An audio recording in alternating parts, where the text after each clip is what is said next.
So everyone on YouTube is doing one of these One Marvelous Scene videos and I wanted to join in straight away. If you had asked me a couple of weeks ago what my favorite MCU moment was, I would have said this. You got hard, kid. Where you from? Queens? Brooklyn. And don't get me wrong, it's still a great scene, but on my first ever rewatch of the entire MCU, I stumbled across a tiny little indie movie called Guardians of the Galaxy. Going into it, I knew this movie was one of the fan favorites, but I didn't expect to be crying in the first 5 minutes. Guardians opens up with a kid having to watch his mum die, and obviously being a kid, he can't cope well with the death of his mother, so he turns away. Take my hand. Oh! Sorry, that was just the sound of me relating hard. Death is super hard when you're a kid, and this just nails it so perfectly. Guardians sets up right away that it is going to be something special, and in all honesty, it's going to be a really good film. Not to bag the other MCU films, but they just open like this. Long before the birth of light, there was darkness. And from that darkness came the Dark Elves. Millennia ago, most ruthless of their kind... Like, yeah, they're cool, but this just grips you. I'm really not that much of a crying dude, but I was tearing up in this opening. But no, this isn't the scene we're talking about today, but it sets up why my favorite scene works so perfectly. The scene which I think is the king of the MCU is the dance-off scene. Dance off, bro! Me and you! Forgive me if I don't do my best job with this video, it's my first time doing a movie thing.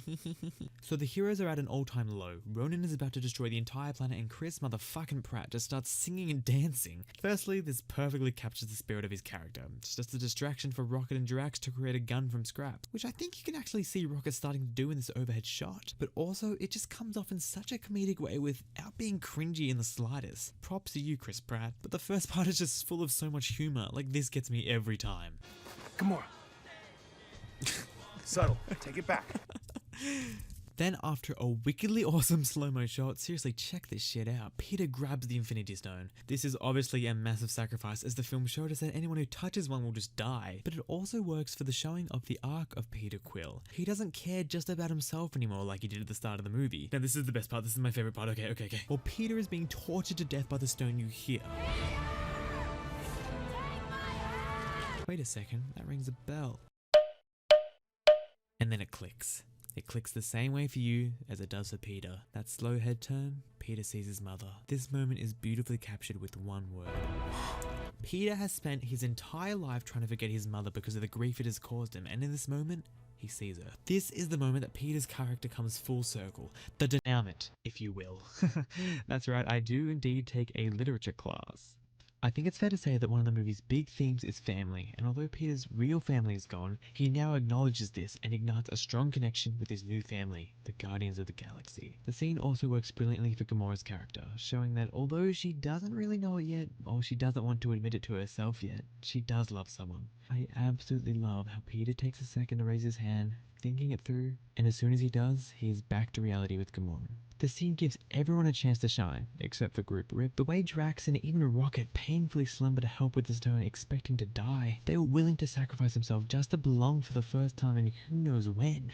And of course, when together, they defeat Ronan. Not just for Quill, but the entire Guardians crew gets such a moving moment out of this scene.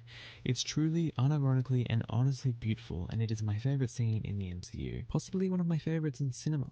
Even if something I just said is wrong, maybe James Gunn says I misread the meaning, the scene is still beautiful to me. And earlier when I was touching on how this movie stands apart from the MCU, this is another one of those setting apart points. Color is such a big problem that people bring up again and again when talking about these movies, but this scene is so visually stunning. I mean, even if we ignore the beautiful planets basking in that warm orange and red to blue gradient color palette signaling safety and security, the way Peter changes from his messed up decaying version to his normal self as he sees her, just such a nice little touch, and his face just gets me every time. It's such a nice character moment, such a nice moment in the film, and acts well as a great narrative tool, tying the film together to its start. And I saw on a video, and I can't remember for the life of me whose video, I'm really sorry, but the reason Peter never opened his gift is because it reminded him too much of his mum, but now coming to terms with her, that is enough for him to finally open it. And how fitting is it that the first song on the mixtape is Ain't No Mountain High Enough? seriously, give that song a listen. Finally, he's come to grip with her death after all that time. Also, really quickly gotta mention the score. It's great, especially for an MCU film. Especially for an MCU film filled with memorable 70s soft rock songs.